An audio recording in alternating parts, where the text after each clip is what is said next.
बच्चों, कैसे हो आप सब? सभी स्वस्थ हो? मैं आशा करती हूँ कि आप सभी स्वस्थ होंगे और नियमित रूप से अपने विषय हिंदी का अध्ययन कर रहे होंगे। तो आइए बच्चों, मैग्नीशियस अविराज वर्ल्ड स्कूल की तरफ से आज की हमारी कक्षा 8 की विषय हिंदी की कक्षा में आप सभी का हार्दिक अभिनंदन है। और जैसा कि बच्चों आप सभी को पता है कि हम विषय हिंदी का अध्ययन कर रहे हैं, तो आज हम अपनी पाठ्य पुस्तक से, पाठ्य पुस्तक का क्या नाम है? पावनी। हमारी हिंदी की पाठ्य पुस्तक का नाम है पावनी और आज हम अपनी पाठ्य पुस्तक से पाठ क्रमांक 9 का अध्ययन करने वाले हैं, जिसका नाम है शक्ति और क्षमा। ठीक है, मैं आपको बता देती हूँ कि आज का जो हमारा पाठ है वो एक कविता के रूप में है। हम अपने पाठ को अपनी पाठ्य पुस्तक के माध्यम से पढ़ेंगे। कविता को किस प्रकार पढ़ते हैं, जैसे हम अपनी पिछली कक्षा में कविता के पाठों का अध्ययन करते आए हैं या पाठों के अंतर्गत कविता का अध्ययन करते आए हैं, उसी प्रकार या उसी प्रक्रिया को आज हम अपनाएंगे। पाठ्य पुस्तक से कविता का मौखिक उच्चारण करते हुए अपनी कविता का भावार्थ जानेंगे, अर्थ ग्रहण करेंगे। सर्वप्रथम जो आज का हमारा पाठ है शक्ति और क्षमा, वो किस कवि की रचना है, किस लेखक द्वारा लिखा गया है आज का हमारा पाठ, उसे जान लेते हैं। कवि परिचय को पढ़ लेते हैं। देखिए श्यामपट्ट पर कवि परिचय, नाम रामधारी सिंह दिनकर। आज का जो हमारा पाठ है वो किसने रचा है, किसने लिखा है? रामधारी सिंह दिनकर ने। इनका जन्म सन 1908 ईस्वी में हुआ। जन्म स्थान सिमरिया गांव, जिला बेगूसराय, बिहार। बिहार राज्य के बेगूसराय जिले के गांव सिमरिया में श्री रामधारी सिंह दिनकर का जन्म हुआ। आगे इनका निधन, मृत्यु कब हुई? 24 अप्रैल सन 1974। तो ये तो थी बच्चों कुछ मुख्य बातें हमारे कवि परिचय से। अब हमारे कवि की जो काव्य कृतियां अर्थात जो रचनाएं हैं उनका भी हमें ज्ञान होना परम आवश्यक है। तो देखिए जो मुख्य कृतियां और गद्य रचनाएं हैं वो कौन कौन सी हैं? मुख्य कृतियां काव्य संग्रह में रश्मिरथी, कुरुक्षेत्र, रेणुका, हुंकार, परशुराम की प्रतीक्षा, सामधेनु, ये क्या है? इनकी काव्य कृतियां हैं। और अब जो गद्य रचना है वो भी देख लीजिए आप। गद्य रचनाएं कौन कौन सी हैं? संस्कृति के 4 अध्याय और काव्य की भूमिका, ये इनकी मुख्य रचनाएं हैं। ठीक है, और एक बात और श्री रामधारी सिंह दिनकर के विषय में कि इनकी एक काव्य रचना है उर्वशी, उसके लिए इन्हें ज्ञानपीठ पुरस्कार से सम्मानित भी किया गया। इनकी काव्य रचना उर्वशी के लिए इन्हें पुरस्कार भी दिया गया। कौन सा पुरस्कार? ज्ञानपीठ पुरस्कार। तो ये था हमारा लेखक परिचय अर्थात कवि परिचय, जो हम लोगों ने पढ़ लिया, अच्छी प्रकार से समझ भी लिया। अब चलते हैं हमारे पाठ के अंतर्गत आए हुए कठिन शब्दार्थ। कठिन शब्दार्थों को पढ़ते हैं। आइए। मनोबल, मन की शक्ति, रिपु, शत्रु, गरल, विष, अनुनय, प्रार्थना या विनती, नाद, आवाज या स्वर, धधक, भड़कना, संकोचे, आदरणीय, भुजंग, सांप, दीप्ति, चमक, शर, बाण। ठीक है, देखिए बच्चों अनुनय के मैंने 2 अर्थ बताए हैं, प्रार्थना या विनती, तो ये दोनों इसके पर्यायवाची है। और नाद के भी 2 अर्थ बताए, आवाज या स्वर, ये दोनों भी इसके पर्यायवाची हैं। तो व्याकरण ज्ञान भी हमें होना चाहिए हमारे कठिन शब्दार्थों का। अब हम अपने पाठ को पढ़ने की जो प्रक्रिया है उसको प्रारंभ करते हैं। हम अपना पाठ अपनी पाठ्य पुस्तक के माध्यम से पढ़ेंगे। ठीक है, पाठ क्रमांक 9 शक्ति और क्षमा। क्षमा, दया, तप, त्याग और मनोबल मनुष्य के श्रेष्ठ गुण हैं। इनके द्वारा ही संसार कल्याण संभव है। किनके द्वारा? दया, तप, त्याग, मनोबल। मगर यह कल्याण तभी संभव है जब ये गुण शक्ति से समन्वित हो। बिना शक्ति के व्यक्ति के इन श्रेष्ठ गुणों को उसकी दुर्बलता मानकर उसकी उपेक्षा की जाती है। जैसे शक्तिहीन व्यक्ति के क्षमा या दया दिखाने को संसार उसकी कायरता मान लेता है। तो हमारे पाठ में क्या बताया गया है? हमारे पाठ में ये बताया गया है कि दया, तप और क्षमा का महत्व तभी है जब हम अपनी वीरता या शौर्य का प्रदर्शन करते हैं। अगर हमारे अंदर वीरता और शौर्यता का अभाव होता है तो इन सब का मोल भी व्यर्थ ही है, कोई महत्व नहीं रहता। प्रस्तुत कविता में हमारे पाठ के अंतर्गत पितामह भीष्म युधिष्ठिर को समझा रहे हैं कि यदि तुम शौर्य और वीरता का प्रदर्शन कुरुक्षेत्र में नहीं करोगे, वहां पर तुम केवल दया का प्रदर्शन करोगे, तो ये तुम्हारे व्यक्तित्व के लिए सही नहीं है, उस पर प्रश्न चिन्ह लगा सकता है। दया, क्षमा का प्रयोग तभी करो जब तुम अपनी शौर्यता या वीरता का प्रदर्शन करते हो। सामने वाला व्यक्ति अगर निर्दोष है या निरपराध है तो ही तुम इसका प्रदर्शन करो, अन्यथा नहीं। आइए अपनी कविता को पढ़ते हैं और भावार्थ को जानते हैं। क्षमा, दया, तप, त्याग, मनोबल सबका लिया सहारा, पर नर व्याघ्र सुयोधन तुमसे कहो कहाँ कब हारा। पितामह भीष्म है वो युधिष्ठिर से कह रहे हैं कि तुमने क्षमा, दया, तप, त्याग, मनोबल सबका सहारा लिया, लेकिन हे युधिष्ठिर तुमसे बताओ कि जो ये दुर्योधन है वो कहाँ हारा है, कब हारा है? नहीं हारा ना। आगे देखिए, क्षमाशील हो रिपु समक्ष तुम हुए विनत जितना ही, दुष्ट कौरवों ने तुमको कायर समझा उतना ही।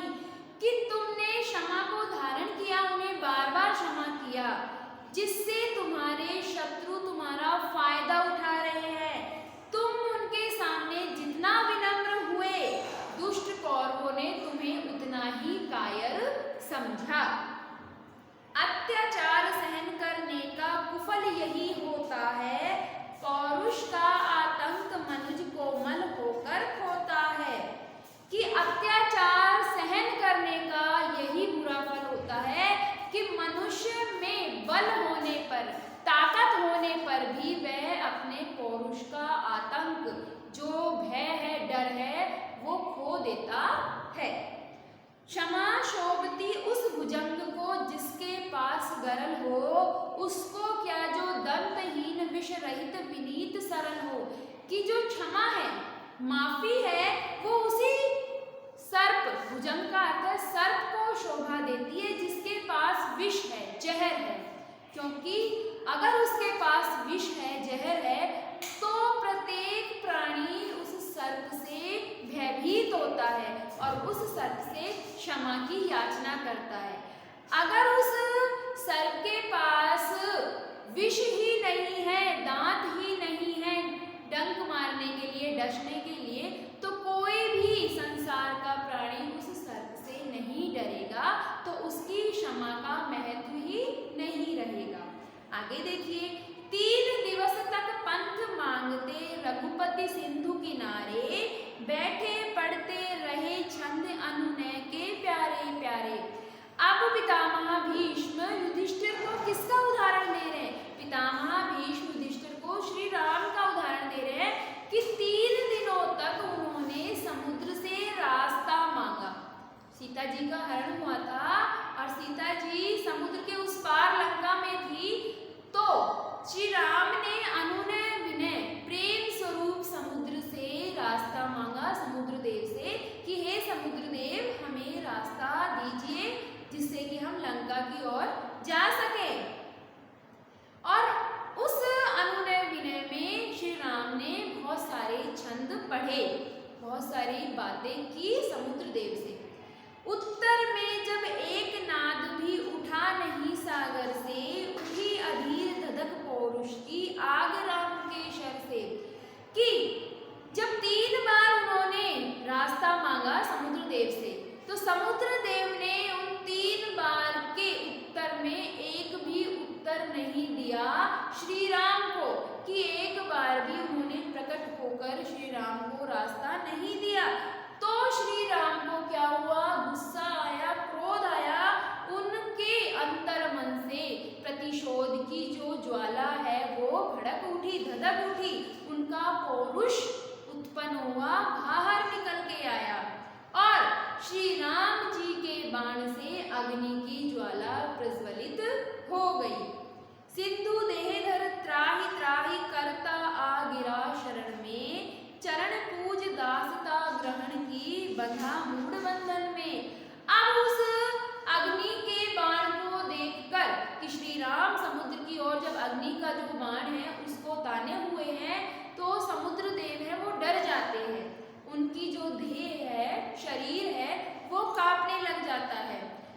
तो जो समुद्र देव है वो कहते हैं श्री राम से, त्राहि माम हे देव, क्षमा कीजिए, क्षमा कीजिए। और ऐसा कहता हुआ वो उनके शरण में, उनके चरणों में गिर पड़े और उनके चरणों को पूजते हुए बोले कि मैंने आपकी दासता को स्वीकार कर लिया है, आपके बंधन को स्वीकार कर लिया है, मैं मूर्ख था जो आपको समझ नहीं पाया। सच पूछो तो शर में ही बसती है दीप्ति विनय की, संधि वचन सम पूज्य उसी का जिसमें शक्ति विजय की। पितामह भीष्म ने सर्प का उदाहरण दिया, सांप का दिया युधिष्ठिर को, श्री राम का उदाहरण दिया कि अगर तुम्हारे अंदर पौरुष है, ताकत है, हिम्मत है और साहस है और तुम वीर भी हो, युद्ध क्षेत्र में अपने कर्म को करने के लिए तत्पर हो, तो शत्रु स्वयं तुमसे भयभीत होकर क्षमा मांगेंगे। ये नहीं कि शत्रु को तुमसे कोई भय ही नहीं है और तुम उसे अकारण ही क्षमा प्रदान करो। अब कहते हैं पितामह भीष्म कि हे युधिष्ठिर, सच पूछो तो शर में ही दीप्ति बसती है, विनय की, बाणों में ही दीप्ति, प्रकाश है किसका? विनय का, क्षमा का। संधि वचन संपूज्य उसी का जिसमें शक्ति विजय की, कि संधि के वचन, मित्रता के वचन उस ही वीर को शोभित होते हैं, शोभा देते हैं, जिसके अंदर विजय को प्राप्त करने की शक्ति होती है।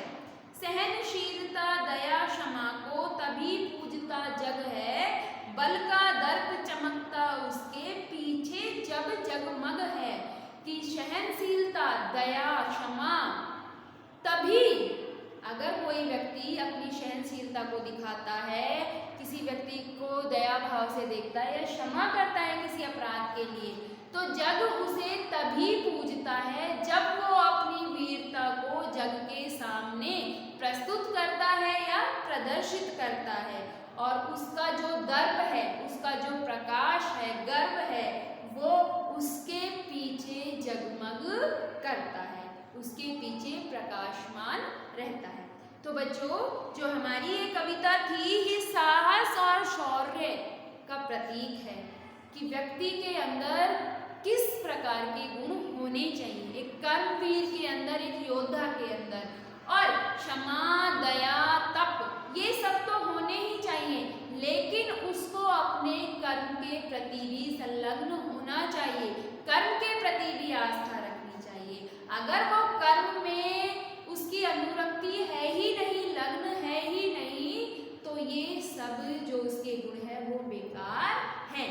तो पितामह भीष्म युधिष्ठिर को समझा रहे थे कि तुम्हें युद्ध क्षेत्र में अपना कर्म करना चाहिए, युद्ध करना तुम्हारा कर्म है। युद्ध का क्या फल मिलता है या क्या फल होता है, वो तुम्हारा कर्म नहीं है, उसकी आशा भी तुम्हें नहीं करनी। तुम्हें केवल अपना कर्म क्या करना है? अच्छे मन से करना है। तो बच्चों, ये जो पाठ था वो एक कविता के रूप में था, हमारे मन मस्तिष्क में जोश का संचार करने वाला था। रामधारी सिंह दिनकर जी की जो ये कविता है, ये कुरुक्षेत्र काव्य संग्रह से ली गई है और ये कुरुक्षेत्र पितामह भीष्म, मैं आपको दोबारा से बताती हूँ, पितामह भीष्म युधिष्ठिर को इस कविता के माध्यम से अपना कर्म करने के लिए प्रेरित कर रहे हैं। पितामह भीष्म स्वयं विरोधी पक्ष में थे, दुर्योधन के पक्ष में थे, लेकिन उपदेश उन्होंने किसको दिया? युधिष्ठिर को दिया, क्योंकि युधिष्ठिर युद्ध करने से पीछे हट रहे थे। तो मैं आशा करती हूँ बच्चों, आज की जो कविता है वो आपको अच्छी तरीके से समझ में आई होगी। अपनी कविता का मौखिक उच्चारण करते हुए आप स्वयं से उसका अर्थ ग्रहण कीजिए और इस पाठ से जो अभ्यास प्रश्न है वो हम आपको करा देंगे। मिलते हैं अपनी अगली कक्षा में। धन्यवाद बच्चों।